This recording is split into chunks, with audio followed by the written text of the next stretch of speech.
안녕하세요. 오사카 옥수수 콘상입니다. 오늘은 태평양 전쟁 말기 조선인 강제징용의 현장으로 모집된 조선인들이 마을까지 이루고 살 정도였다는 곳을 찾아왔습니다. 오사카후 타카츠키시 북동부 나리아이라는 곳에 미처 다 파지 못한 많은 지하오의 흔적이 있는데요. 일본에서는 타치소 지하오라는 이름으로 태평양 전쟁의 흔적이자 심령 스팟으로 유명한 곳입니다. 근데 전에 올렸던 이쿠마 터널의 경우에도 심령 스팟으로 유명하다고 했는데요. 이놈들이 얼마나 악랄하게 했으면 강제노역이 있었던 곳마다 심령 스팟이 됐는지 이거 생각할수록 화가 나네요.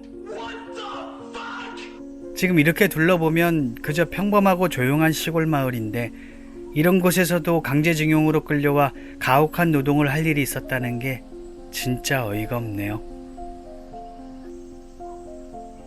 우연인 것인지 의도된 것인지는 모르겠으나 무궁화꽃이 안내판 주위를 둘러싸고 있었습니다. 위령비 성격의 비석은 아니라는 것에 대한 아쉬움을 달래주는 것도 같았습니다.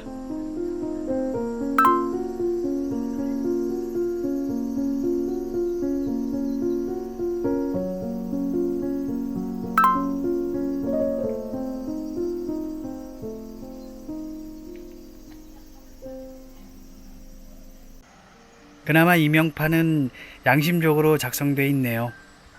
제일 위험한 곳에 조선인이 투입됐다고 인정하며 버릇처럼 채용인이 일반 모집인이 하는 단어를 쓰지 않고 강제연행이라는 단어만 사용했다는 것. 3,500명이라는 표면적인 조사 숫자보다 더 많았다고 표현한 것. 또한 더 나아가 아시아 태평양 지역에 큰 피해를 끼쳤다는 것을 스스로 인식하고 반성의 목소리를 새겨 넣었다는 것과 이러한 설명들로 명판의 반을 채우고 있는 모습을 보자니 요전에 저희 사무실 근처 이쿠타마 공원의 방공호 영상에서 애매모호하게 적혀있던 명판의 글귀와 상당히 비교가 되었습니다. 타치소라는 말은 타카츠키 치카 소우코의 앞글자들을 딴 암호명이었다고 합니다. 당시 본토 공습에 대비하여 중부군 사령부를 지하로 이전할 계획을 하고 1944년 11월부터 만들기 시작했는데 1945년 2월에 와서 카와사키 중공업이 만들고 있던 육군 항공기 히에네 엔진 등 항공기 부품 공장으로 사용할 수 있도록 그 목적이 바뀌어 진행되었다고 합니다. 원래 계획대로라면 총 5개 지구로 구성하여 제1, 2, 4지구를 항공기 부품 공장으로 활용하려 했으나 제1지구만 완성됐고 나머지는 공사 도중에 폐망하여 그대로 중단됐다고 하네요. 그렇게 미완성인 채로 남겨진 제2터널군 지구를 지금 찾아가는 중입니다. 이렇게 회사 간판을 보고 위치를 파악할 수 있었어요. 오기 전 일본인들의 블로그나 유튜브를 통해 살펴보긴 했는데 이렇게 산속으로 혼자 들어가는 건 처음이라 살짝 긴장되긴 하네요. 인터넷에서 볼 때는 이렇게까지 좁고 가려져 있는 형태가 아니었는데 이젠 어디가 어딘지 모르게 되어 있어 당황스러웠습니다. 군대 사계 청소를 떠올리게 하는 풀들이었어요. 어찌나 옥시고 즐기던지 자꾸 발밑이 걸려서 앞으로 가는데 생각보다 걸리적거렸네요. 얼마 만에 이런 곳을 지나는지 모르겠어요. 근데 들어가면 들어갈수록 산속에 혼자 있다는 생각에 살짝 으스스한 느낌도 들었어요. 이 당시 이 지역에서 유아 사망률이 높아졌다는 것과 같은 시기에 이 지역 학교에 편입된 아이들 수가 증가한 기록 등 많은 조사를 통해 일가족 모두가 이주해오는 형태로 동원되어 노역에 투입됐다는 사실을 파악할 수 있었다고 합니다. 오늘 영상 시작할 때 오른편에 보였던 마을이 그때 그렇게 형성된 조선인 부락이라고 해요. 전쟁 막바지에 일가족을 그대로 이주시켜 현장에 투입했다는 것을 보면 남자들만 투입되었다고 또 어른들만 투입됐다고 단정 지을 수도 없겠죠. 명판에서도 밝혔듯 제일 위험한 곳에 배치되어 매일 12시간 이상의 중노동에 내몰려 많은 사상자가 발생했다고 하는 것을 볼 때 당시 이것도 말할 수 없이 끔찍한 곳이었다고 쉽게 짐작할 수 있을 것 같습니다.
이 안쪽으로 훨씬 더 깊은 것 같은데 아쉽게도 후레쉬가 없어서 더 들어가지 못했네요.